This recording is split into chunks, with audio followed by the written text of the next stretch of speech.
The champagne dripped from her hair, soaking into the collar of her grey uniform. Above her, the laughter was deafening. "You missed a spot, sweetie," the woman sneered, deliberately kicking the bucket of soapy water over the girl's knees. They thought she was nobody, just hired help. Invisible trash meant to scrub the floors they walked on. They ignored her presence, mocked her poverty, and plotted their dark secrets right in front of her face. But they made a fatal mistake. What the guests didn't know was that the $200 million super yacht beneath their feet didn't belong to the man they were waiting for.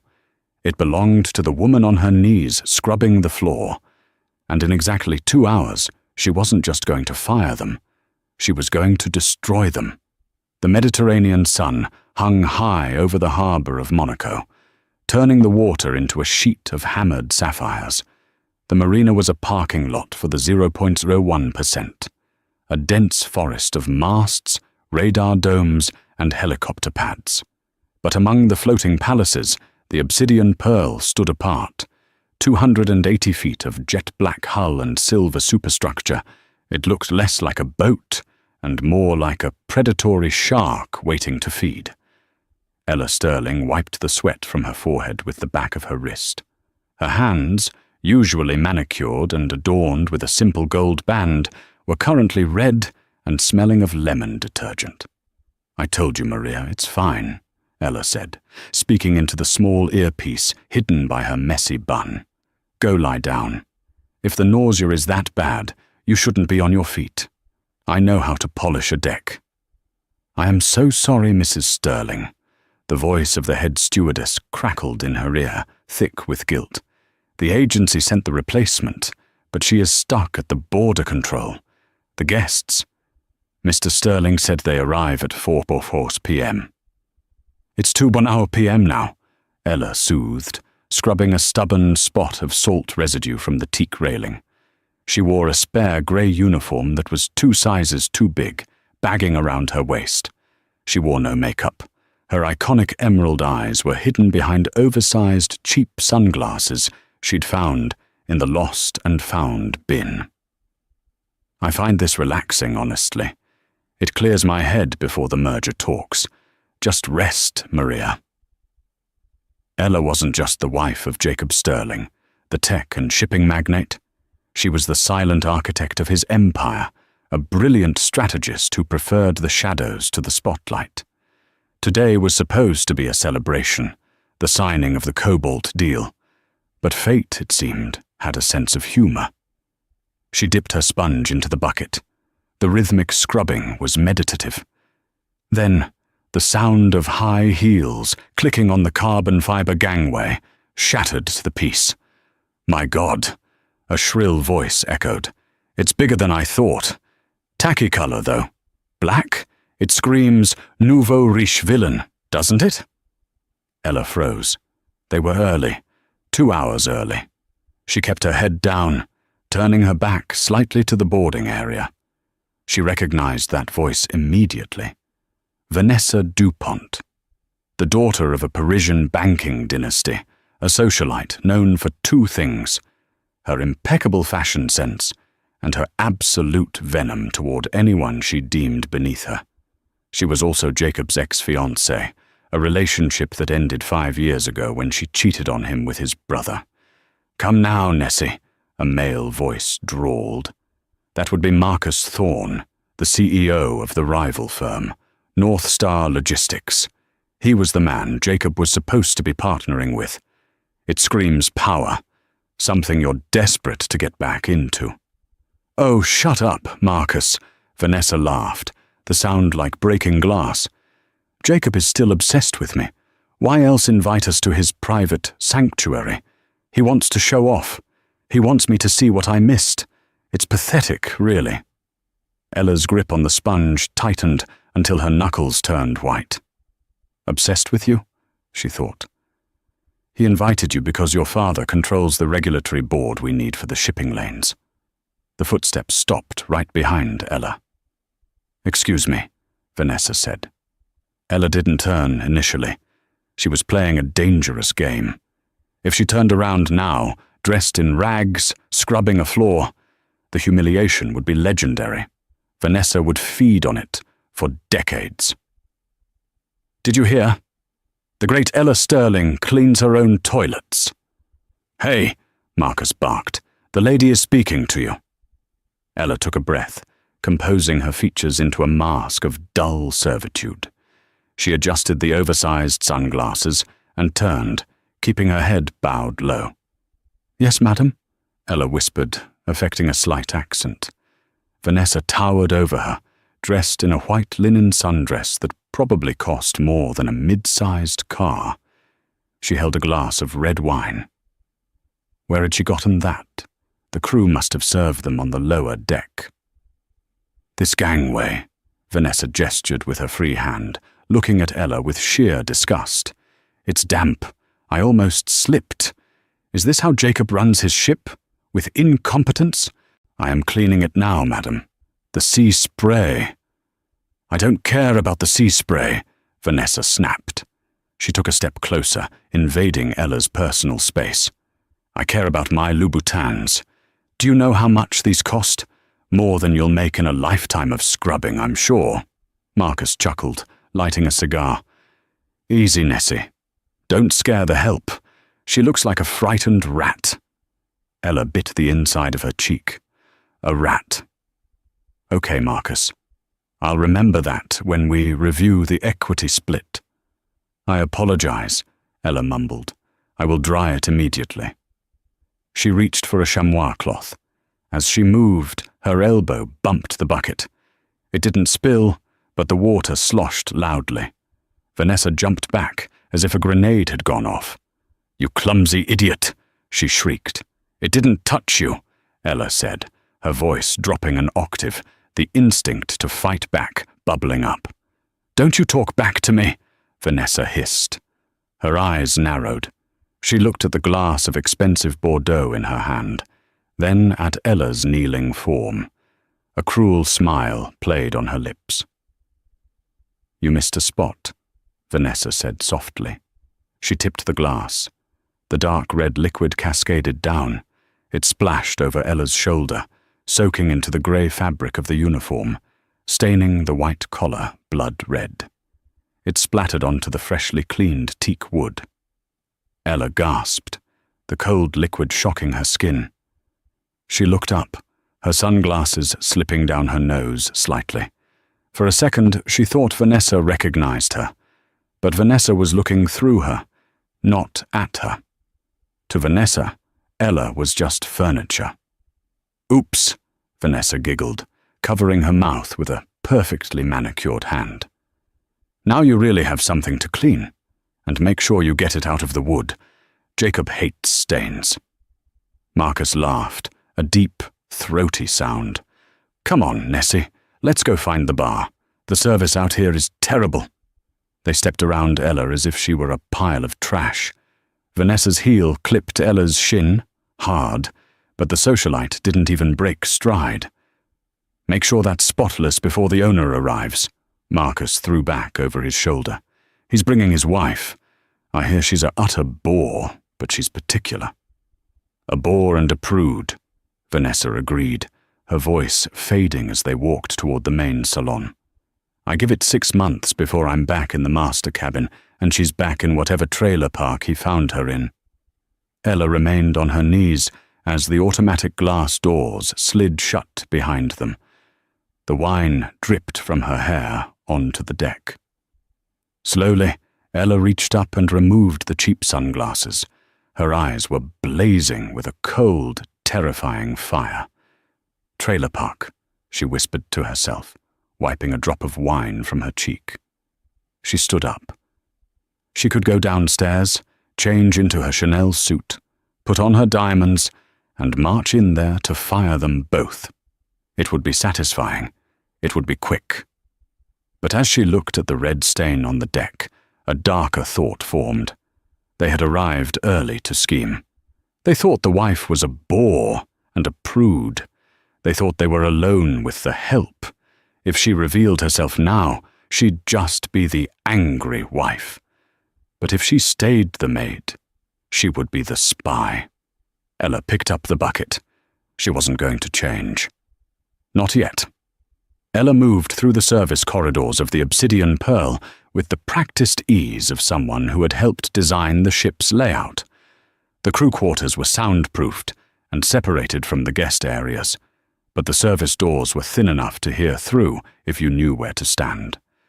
She found Maria in the crew mess, looking pale and holding a ginger tea. "Mrs. Sterling!"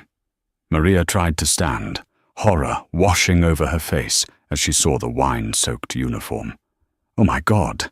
Did you fall? Did you get hurt?" "Sit down, Maria," Ella commanded, gently but firmly. She grabbed a towel and began drying her hair.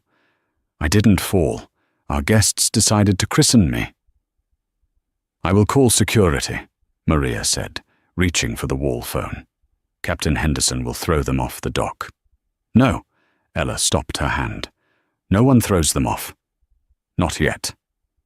"But madam, look at you. Listen to me closely, Maria. Captain Henderson is to remain on the bridge. The rest of the crew is to stay in the lower quarters until I signal. I am taking over service for the afternoon." Maria's jaw dropped. "You? But Mr. Sterling will be furious if he sees you serving drinks to that witch." "Mr. Sterling isn't here yet," Ella said, checking her waterproof watch. "He lands at the helipad in 90 minutes. That gives me 90 minutes to find out why Marcus Thorne is so confident about this merger and why Vanessa DuPont thinks she has a shot at my husband." "You're going to spy on them?" "I'm going to clean," Ella corrected, a sharp smile cutting through her disheveled appearance. "Do we have any more of those horrific grey uniforms? This one smells like a winery floor." 10 minutes later, Ella was back on the main deck. She had changed into a fresh, ill-fitting uniform.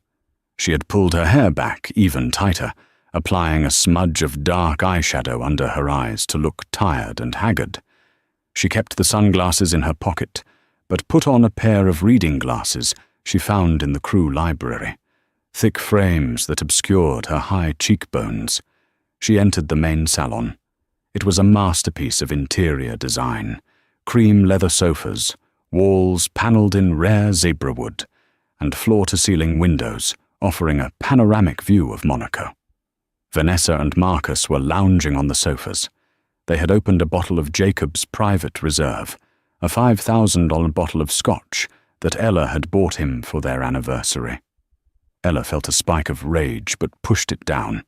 She picked up a silver tray and a polishing cloth, moving to the far side of the room to polish the already gleaming railing of the spiral staircase. "So when do we drop the bomb?" Vanessa was asking, her feet propped up on the coffee table, right next to a coaster she wasn't using. "Not until after dinner," Marcus replied, swirling the amber liquid. "We need Jacob soft. We need him nostalgic. That's your job. You get him thinking about the good old days in Paris. Remind him how exciting you were compared to this. What's her name? Ella? Ella. Sounds like a peasant name." Vanessa sneered. "Don't worry, I brought the dress, the red one he used to love. Once he's drunk and I'm on his arm, he won't even read the fine print." Ella polished the railing harder. "The fine print. Are you sure the clause is watertight?" Vanessa asked, her voice dropping. "Trust me," Marcus said, leaning in. "My lawyers hid it in the environmental compliance section on page 42. It looks like standard boilerplate about carbon emissions. But the wording, it reclassifies the voting rights of the Class B shares." Ella froze. Her heart hammered against her ribs. Class B shares, those were the family shares, the shares that guaranteed Jacob and her control over Sterling Industries. "So if he signs," Vanessa trailed off, "if he signs the cobalt deal today," Marcus grinned, looking like a shark sensing blood, "he effectively transfers 51% of the voting power to the board, a board that I control." And then, Marcus laughed, We vote him out as CEO within the month. We strip the assets, sell the shipping division to the Chinese, and we walk away with $3 billion each. Vanessa clapped her hands delightedly. And I get the yacht? You get the yacht, Nessie, as promised. And Jacob? Jacob will be destitute. Well, rich by normal standards, but powerless. Broken. Marcus took a long drink. He's been arrogant for too long, thinking he can marry some nobody librarian and play house while ignoring the sharks in the water. Ella felt a chill that had nothing to do with the air conditioning. This wasn't just a bad business deal. This was a coup. They were planning to steal the company right from under Jacob's nose, using his past affection for Vanessa as the distraction. "Hey, you!" Ella jumped. Marcus was staring right at her. "Yes, sir." She kept her voice low and raspy. "The ice bucket is empty." He rattled the crystal bucket. "Are you deaf or just stupid? Get us more ice." "Right away, sir. And bring some limes," Vanessa added. "Sliced thin, not wedges. If you bring wedges, I'll have you fired before the sun goes down." "Yes, madam." "Thin slices." Ella grabbed the ice bucket. She walked out of the salon, her head bowed, her body language screaming submission. As soon as the door slid shut, she sprinted. She didn't go to the kitchen. She ran straight to the server room in the hallway. She pulled out her phone, which she had hidden in her sock. She dialed a number. It rang once. Sterling. A deep, warm voice answered. "Jacob." "Don't say my name," Ella said, her voice sharp and commanding. "Are you alone?" There was a pause on the line. The tone shifted instantly from affectionate husband to business titan. "I'm in the chopper, 5 minutes out. What's wrong?" "The cobalt deal. It's a trap." "What?" "Marcus and Vanessa are here. I'm undercover." "Undercover? Ella, what are you doing?" "Long story. I'm the maid. They think I'm the help. Jacob, listen to me. Page 42. Environmental compliance. It reclassifies the Class B shares. If you sign that document, we lose the company." "Son of a—" Jacob's voice growled. "Are you safe?" "I'm fine. They're just abusive snobs, but they have no idea who I am. I'm turning the chopper around. We're not signing anything." "No," Ella hissed. "If you turn around, they'll know something is up. They'll try this again with a different angle. We need to bury them, Jacob. We need to humiliate them so badly they never dare whisper the name Sterling again." "I'm listening," Jacob said. She could hear the smile in his voice. He loved it when she got ruthless. "Land as planned. Treat me like the maid. Ignore me. Let Vanessa flirt with you. Let Marcus think he's won. Get them to the dinner table." "And then?" "And then," Ella said, looking at her reflection in the dark server glass, the messy hair, the oversized uniform, the eyes of a wolf. "I'll serve dessert." The thumping rhythm of rotor blades sliced through the humid afternoon air. The conversation in the main salon died down as Marcus and Vanessa looked toward the bow. The Sterling Corporation's Sikorsky S-76 helicopter, painted in the same midnight black as the yacht, began its descent onto the helipad. "Showtime," Marcus muttered, stubbing out his cigar in a crystal bowl that was definitely not an ashtray. He stood up, adjusting his suit jacket, checking his reflection in the window. "Remember, Nessie. Soft, vulnerable, nostalgic." "I know my role, Marcus," Vanessa snapped, applying a fresh coat of blood-red lipstick. She fluffed her hair, pulling the neckline of her dress down just an inch, calculated to look accidental, yet inviting. "Just make sure you have the pen ready." Ella was in the corner, kneeling again, pretending to scrub a spot on the carpet that didn't exist. Her heart was pounding against her ribs like a trapped bird. This was the hardest part. She had to trust Jacob to treat her like garbage. If he hesitated, if he showed her even a flicker of the adoration he usually held in his eyes, Marcus, who was as sharp as he was corrupt, would catch on. The glass doors slid open. The captain's voice came over the intercom. "Mr. Sterling is on deck." A moment later, Jacob Sterling walked in. He was a man who sucked the oxygen out of every room he entered. Tall, with broad shoulders that strained against his bespoke navy Tom Ford suit, he had the face of a classic movie star. Square jaw, dark stubble, and eyes the color of stormy seas. He exuded a quiet, terrifying competence. "Jacob!"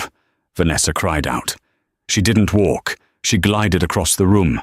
She threw her arms around his neck, pressing her body against his. Ella kept her head down, scrubbing the carpet harder. She saw Jacob's polished Oxford stop just inches from her face. She saw his muscles tense as Vanessa embraced him. "Nessie," Jacob said. His voice was smooth, rich, but Ella could hear the razor-wire tension underneath. "It's been a long time." "Too long," Vanessa pulled back, keeping her hands on his chest, looking up at him with wide, shimmering eyes. "You look incredible. Tired, maybe. Have you been working too hard?" I told Marcus, "Jacob needs a break. He needs old friends." "I'm fine," Jacob said, gently but firmly removing her hands from his chest. He turned to Marcus, extending a hand. "Thorne, you're early." "Couldn't wait to get the celebration started, Jacob." Marcus shook his hand with a grip that was a little too tight. "Hope you don't mind. Your staff, well, they were a bit surprised, but we made ourselves at home." "I see that." Jacob's eyes flicked to the open bottle of $5,000 scotch. His jaw tightened. "Help yourself." "So," Vanessa linked her arm through Jacob's. "Where is the wife? The mystery woman? I was dying to meet the girl who finally tied down the Wolf of Wall Street." Jacob paused. He looked around the room. His gaze swept over the furniture, the view, and finally it landed on the woman on the floor. Ella felt his eyes on her. This was it. "She's delayed," Jacob lied smoothly. "Business in New York. She might join us later via video link, or perhaps tomorrow." "Oh," Vanessa's face lit up with barely concealed triumph. "What a shame. I suppose she's a career woman? Too busy for her husband?" "She's very dedicated," Jacob said. "Well," Vanessa squeezed his arm. "Her loss is my gain. Now we can really catch up." "Excuse me," Jacob said, stepping away from Vanessa. "I need a drink." He walked toward the bar. He had to pass Ella. As he did, he stopped.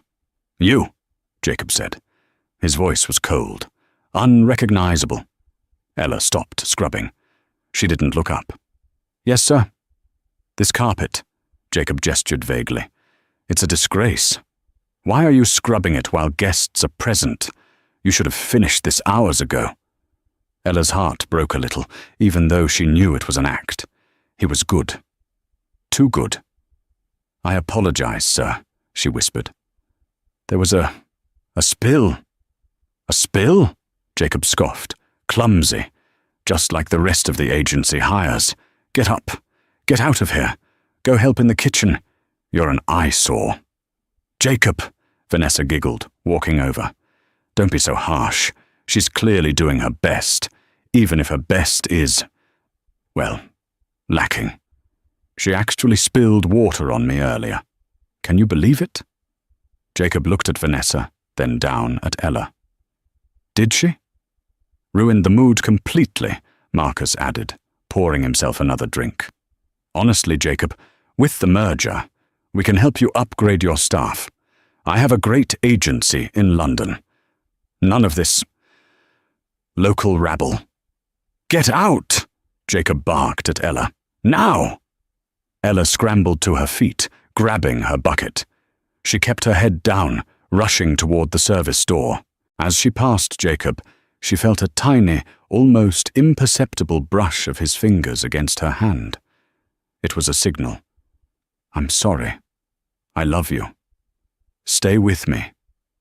She burst through the service door into the hallway and leaned against the wall, exhaling a breath she didn't know she was holding. Her hands were shaking. Okay, she whispered to herself. Okay, Jacob. You played your part. Now let's play mine. She marched to the galley. The chef, a stout Frenchman named Pierre, who adored Ella, looked up from his prep station. Madam, Pierre hissed, what is happening? I hear shouting, and Maria says you are serving dinner? I am, Ella said, grabbing an apron. What's on the menu, Pierre? Lobster thermidor, caviar, truffle risotto. The Wagyu is resting. Change it, Ella said. Pierre blinked. Change the menu? No.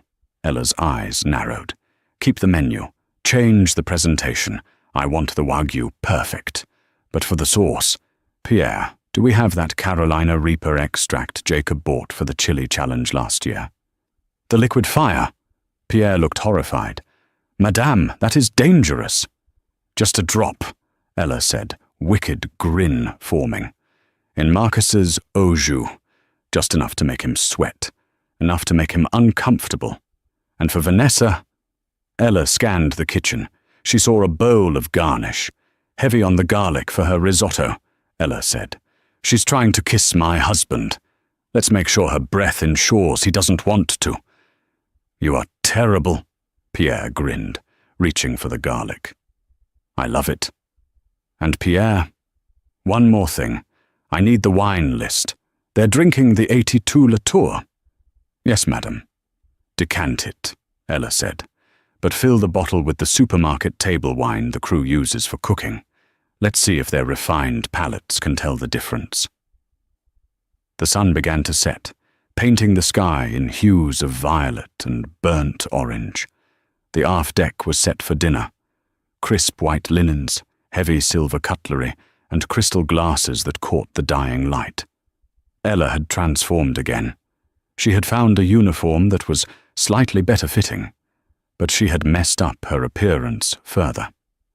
She used a little flour from the kitchen to pale her skin, making her look sickly and exhausted. She wanted to be invisible, yet repulsive enough that they wouldn't look at her too closely. She stepped out onto the deck carrying the first course, the caviar service. Finally, Marcus grumbled. He was already seated, loosening his tie. I'm starving. Ella placed the mother-of-pearl spoons down. Her hand trembled intentionally. Careful, Vanessa snapped. God, Jacob, watching her is giving me anxiety.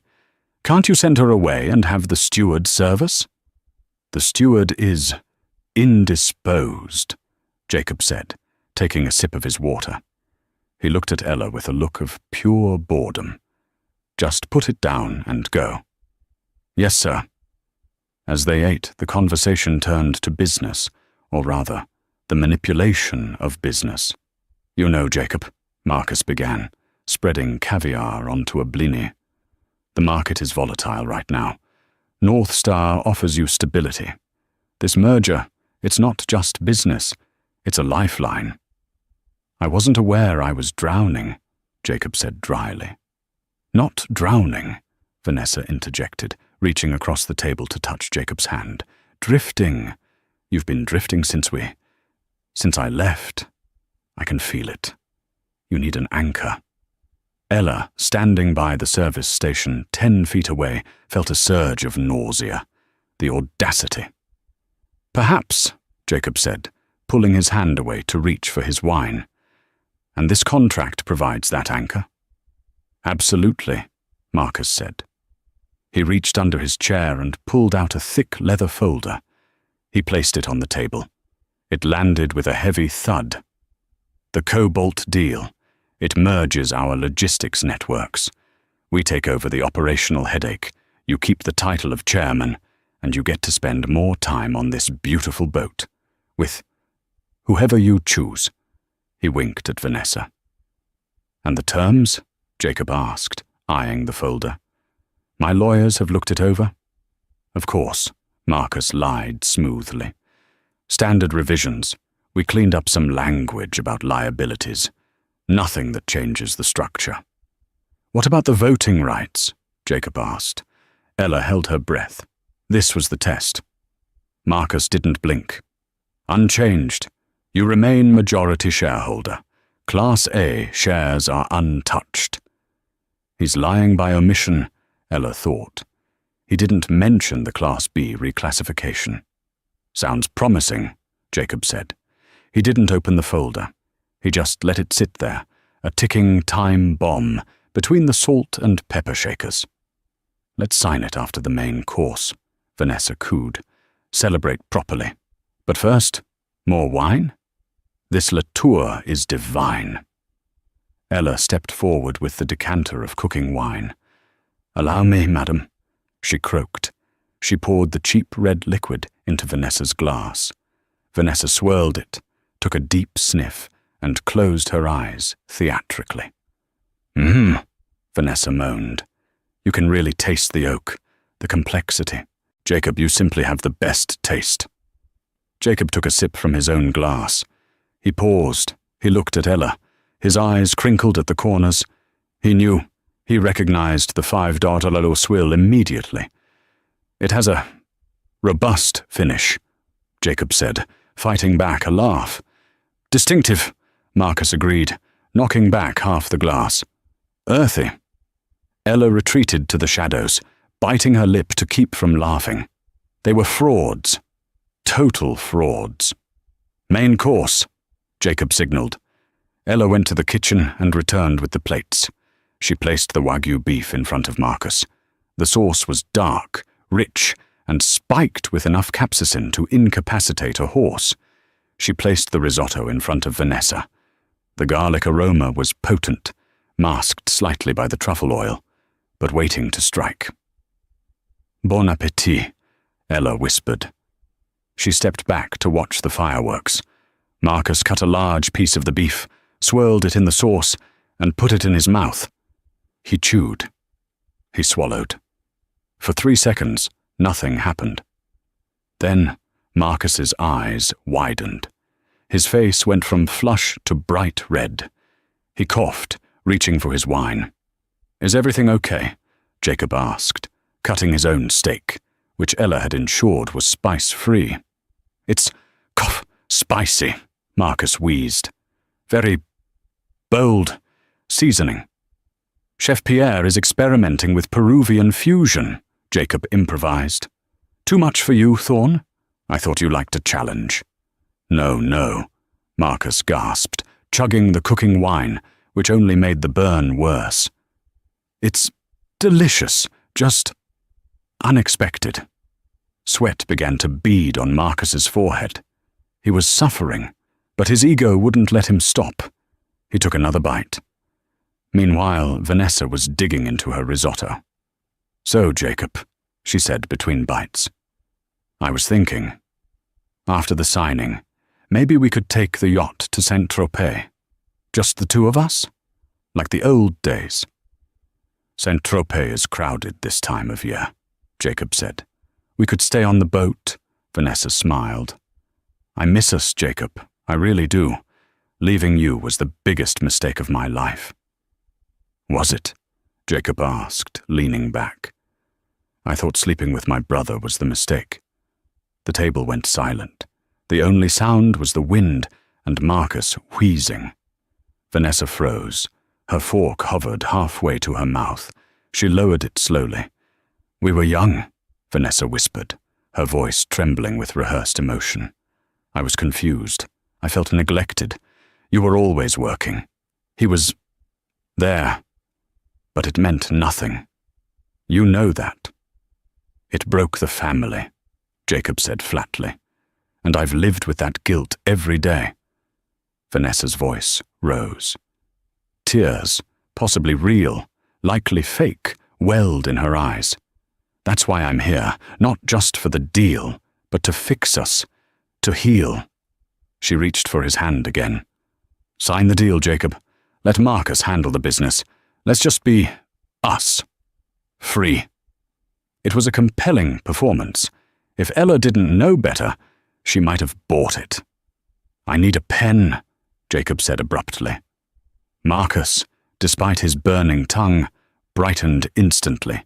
He pulled a Mont Blanc fountain pen from his pocket and practically threw it at Jacob. "Here," Marcus choked out. "Right here." Jacob took the pen. He pulled the leather folder closer. He opened it to the signature page.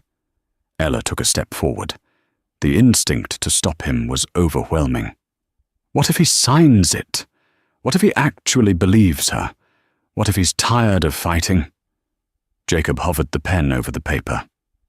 "You know," Jacob said softly, looking at the paper.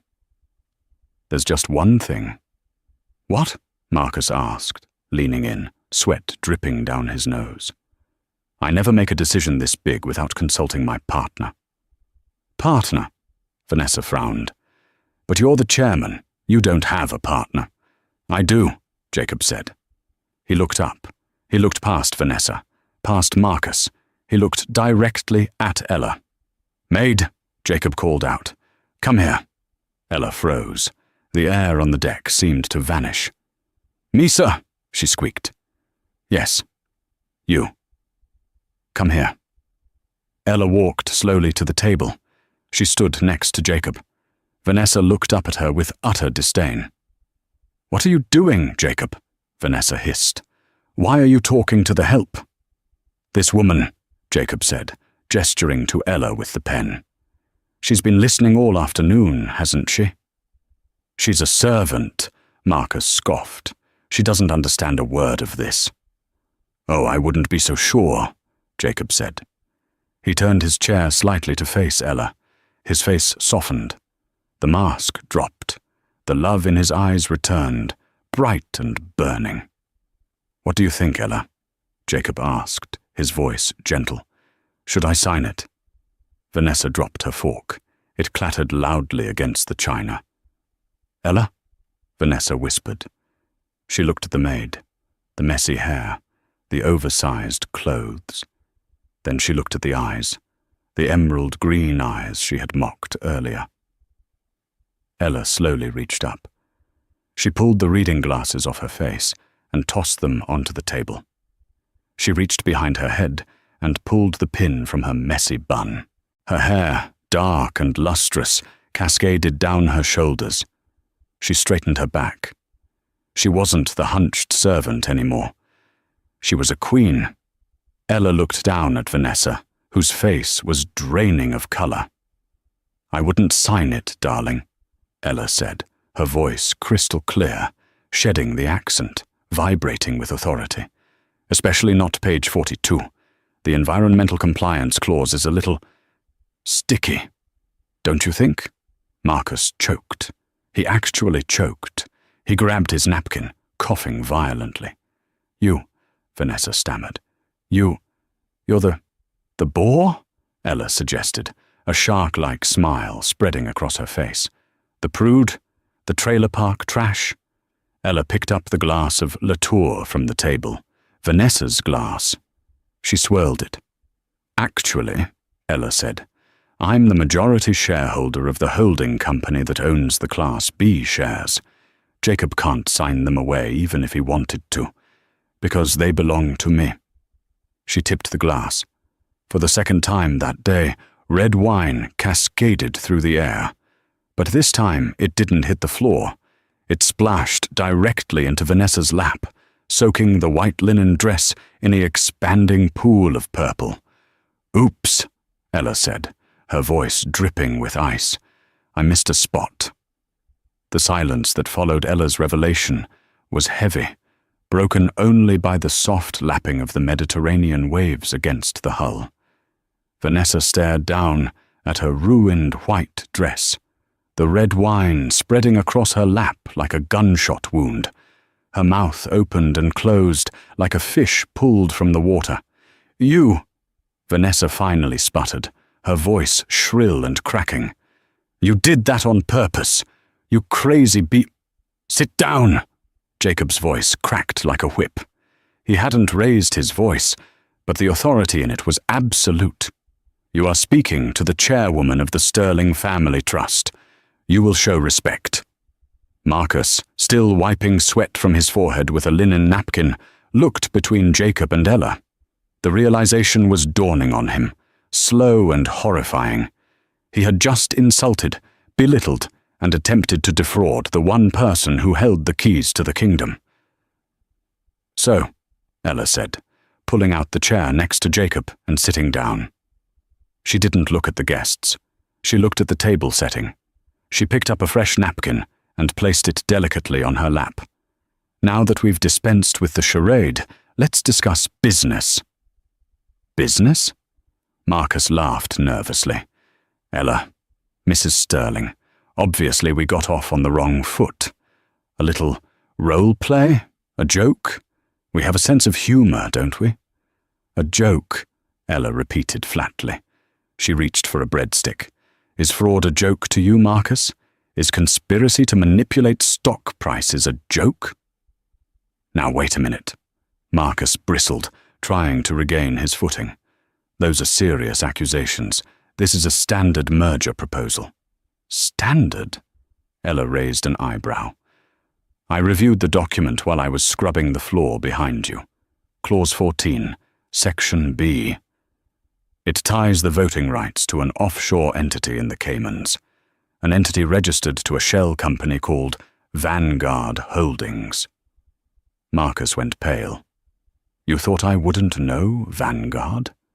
Ella smiled, but it didn't reach her eyes. "I should know it. I bought the debt on it 3 weeks ago." Marcus dropped his napkin. "You... what?" "I own your debt, Marcus," Ella said casually, as if discussing the weather. "I knew North Star Logistics was over-leveraged. I knew you were desperate. I just didn't know you were desperate enough to use my husband's ex-fiancée as a honey trap." She turned her gaze to Vanessa. Vanessa was dabbing frantically at her dress with a napkin, smearing the wine further. "And you," Ella said softly. Vanessa looked up, her eyes filled with venom. "You think you're so smart, playing the maid? It's pathetic. You're insecure. You knew Jacob still had feelings for me, so you had to spy on us." "Insecure?" Ella laughed, a genuine amused sound. "Vanessa, I didn't spy on you because I was worried about my marriage. I spied on you because I needed to see if you were merely greedy or actually malicious. I needed to know if you deserved a severance package or a lawsuit."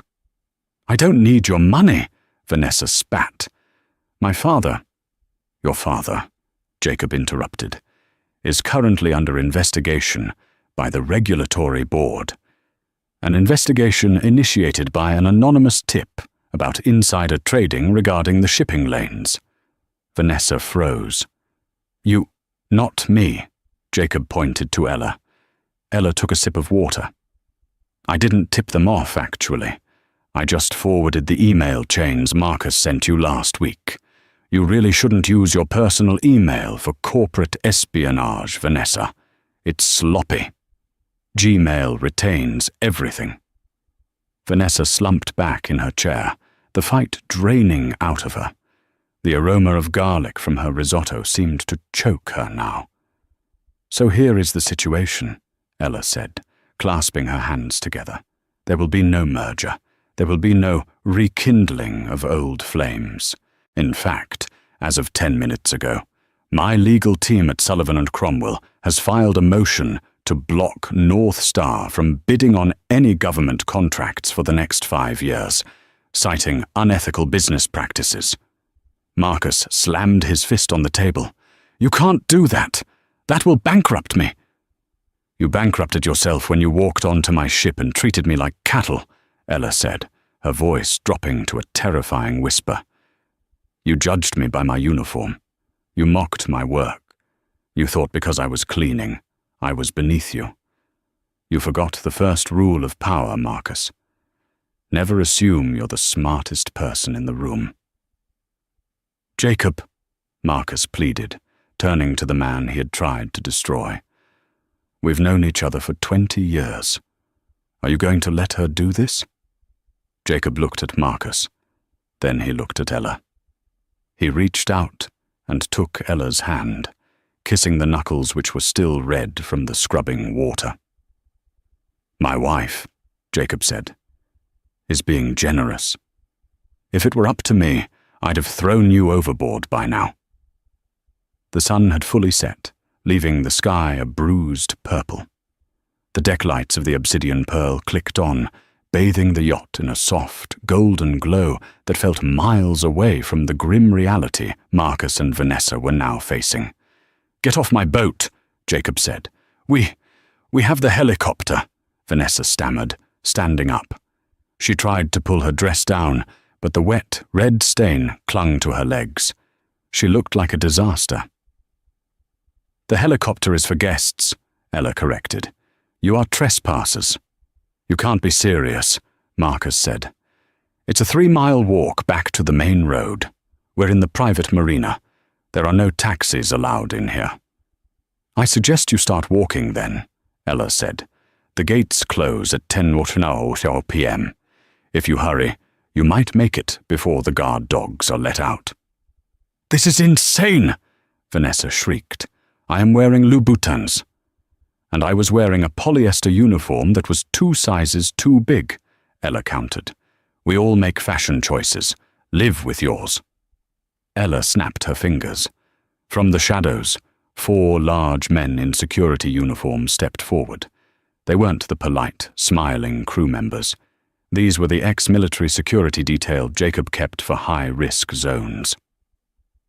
"Escort Mr. Thorne and Ms. DuPont to the gangway," Ella ordered. "Ensure they do not touch anything on their way out. We just had the place cleaned." Marcus glared at her, his face a mask of impotent rage.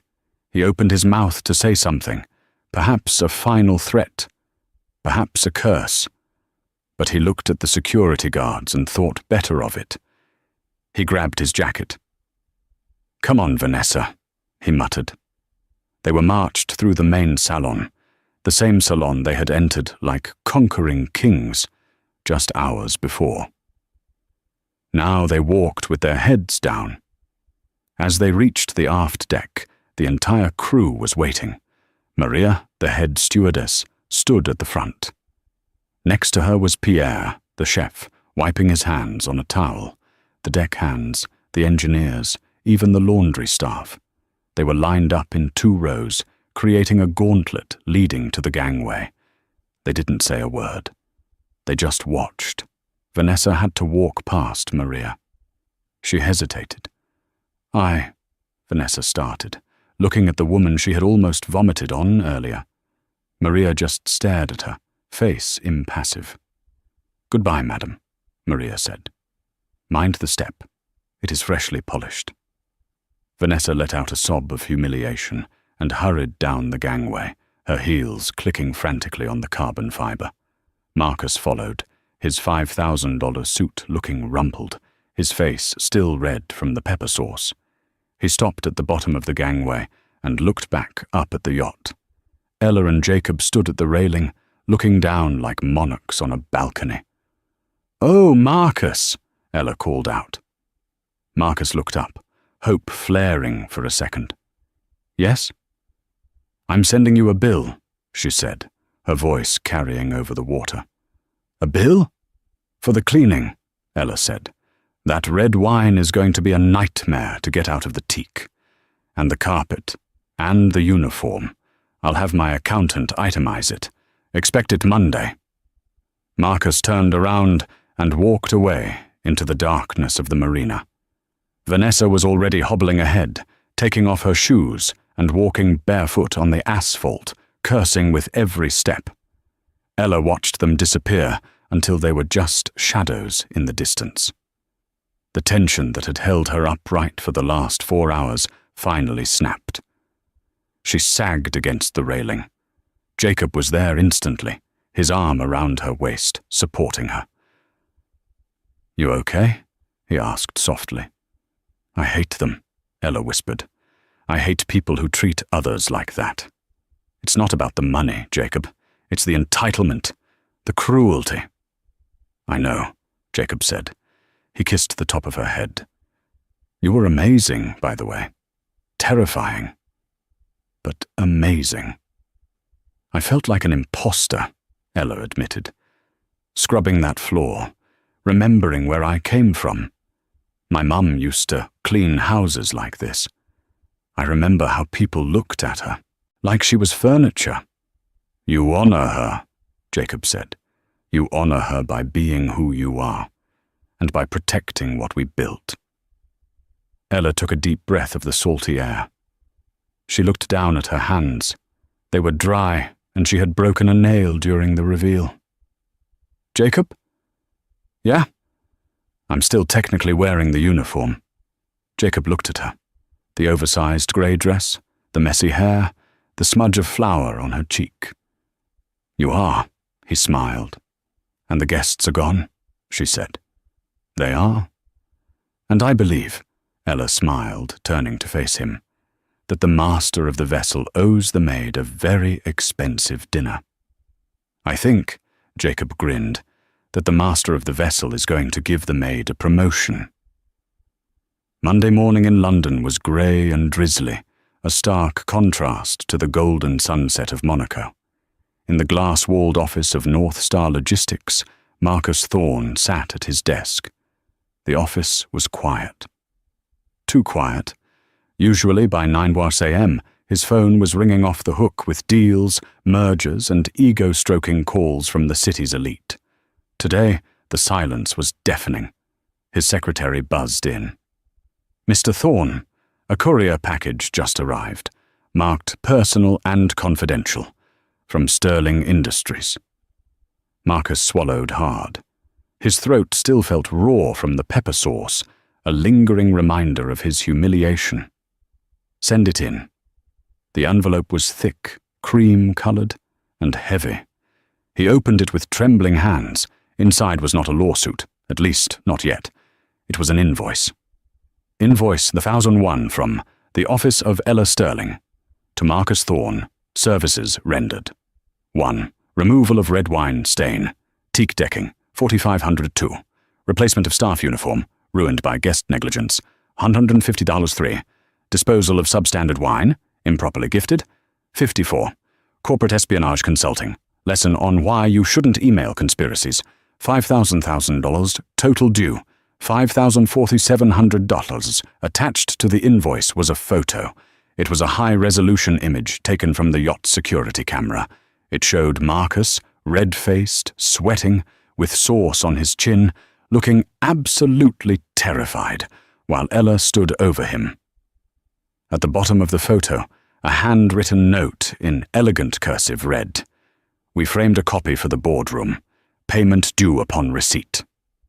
Marcus slumped in his chair. The phone finally rang. It was the chairman of his own board. "Thorne," the chairman's voice was ice cold. "We just received a file from the Regulatory Commission. Something about insider trading and a botched merger with Sterling. Security is on their way up to escort you out. Don't take the stapler."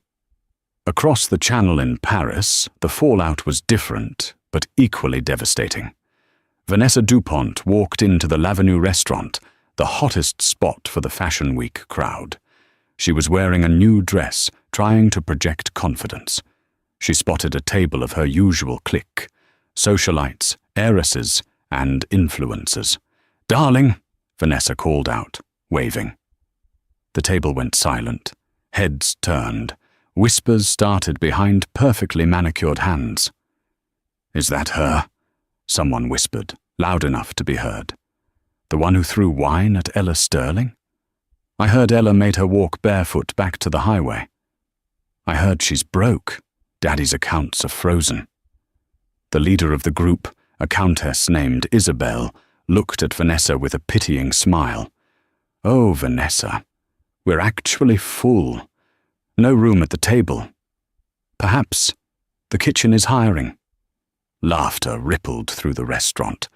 It was the kind of cruel, exclusionary laughter Vanessa had used as a weapon her entire life. Now the blade was turned against her. She stood there, frozen, her face burning. She turned and ran, the sound of her heels echoing like gunshots, fleeing the world she used to rule. 1 month later. The sea was calm. The Obsidian Pearl was anchored off the coast of Sardinia. Ella sat on the aft deck, the same deck where the dinner from hell had taken place. The teak was spotless, the stain long gone, sanded away and refinished until it looked new. She wasn't wearing a uniform. She was wearing a flowing silk caftan, sipping an espresso. Mrs. Sterling. Ella looked up. Maria, the head stewardess, was standing there, holding a silver tray with croissants. Maria looked healthy. Her color returned, her smile genuine. "Maria, please." Ella smiled. "Sit with me. I can't eat all these croissants alone. Pierre is trying to fatten me up." "He is very proud of the spicy sauce," Maria giggled, sitting down tentatively. "He calls it the sauce of justice. He wants to bottle it." "We should let him," Ella laughed. They sat in comfortable silence for a moment, the billionaire owner and the head stewardess, watching the sunrise. "You know," Maria said softly, "I never thanked you properly for taking my place that day. Most owners, they wouldn't even know my name, let alone scrub a floor for me." "You don't need to thank me, Maria," Ella said, looking out at the horizon. "That day, it reminded me of something important." "What is that?" "That dignity isn't about what you wear," Ella said, touching the silk of her dress. "And power isn't about who you can fire.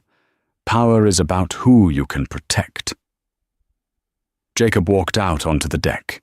He was wearing swim trunks and a towel around his neck, his hair wet from a morning swim. He walked over, kissed Ella on the cheek, and stole a croissant from Maria's tray. "Good morning, ladies," he grinned. "Any hostile takeovers planned for today, or just tanning?" "I think just tanning," Ella said. "Good." Jacob sat on the edge of her lounge chair. "Because I just got off the phone with the new CEO of North Star Logistics." "Oh?" Ella raised an eyebrow. "Who is it?" "They promoted the VP of Operations," Jacob said. "A woman named Sarah. Apparently, she started in the company 20 years ago, in the mailroom." Ella smiled, a real, satisfied smile. "She sounds perfect," Ella said. "Send her a bottle of wine, the good stuff. Not the cooking wine." "Already done." Jacob looked at his wife. He took her hand, the hand that had scrubbed floors and signed billion-dollar contracts. "You missed a spot," he whispered, pointing to a tiny crumb on her chin. Ella wiped it away, laughing. "I never miss a spot, Mr. Sterling. I just leave it there to see if anyone is brave enough to point it out." As the sun climbed higher, bathing the black yacht in light, the ghosts of the past, the insults, the judgments, the cruelty faded away, washed clean by the sea, leaving only the truth. The Queen of the Ocean didn't need a crown. She just needed a bucket, a sponge, and the courage to teach the world a lesson it would never forget. And that is how Ella Sterling turned the tables on the people who tried to erase her. It's a powerful reminder that you should never, ever judge someone by their job title or the clothes on their back. Marcus and Vanessa learned the hard way that the person pouring your wine might just be the person who owns the bottle and your future. If you enjoyed this story of karma and justice, please hit that like button. It really helps the channel grow. And I want to know from you, have you ever been underestimated by someone? Tell me your story in the comments below. I read every single one. Don't forget to subscribe and ring the bell so you don't miss our next story.